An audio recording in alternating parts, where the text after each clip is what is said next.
โอ้วันแห่งความสุขหัวข้อในมื้อนี้แมนพระเจ้าช่วยทานได้หวาพระเจ้าช่วยทานได้หวาในเอสยาห์บทที่43ข้อ2ถึง3ทรงกล่าวว่าเฮาจะอยู่น้ำเมื่อยางข้ามบ่อนน้ำเลิกไปความลำบากของพวกเจ้าจะบ่ท่วมพวกเจ้าไฟจะบ่ไหม้พวกเจ้าเมื่อผ่านพาไฟไป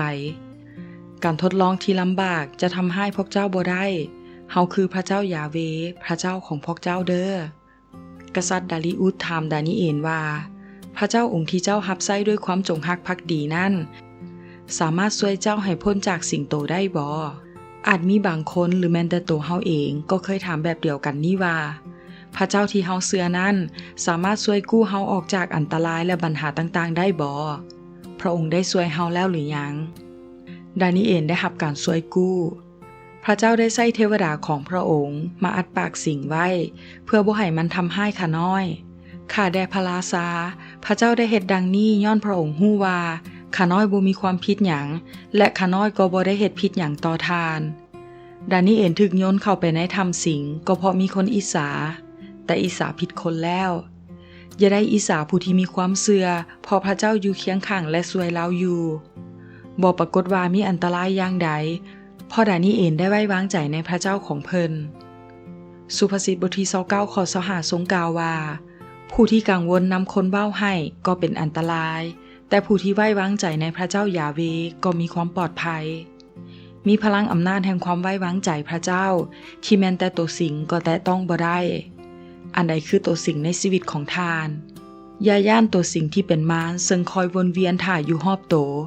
จงต่อสู้กับมันด้วยใจมั่นคงแห่งความเชื่อในพระเจ้า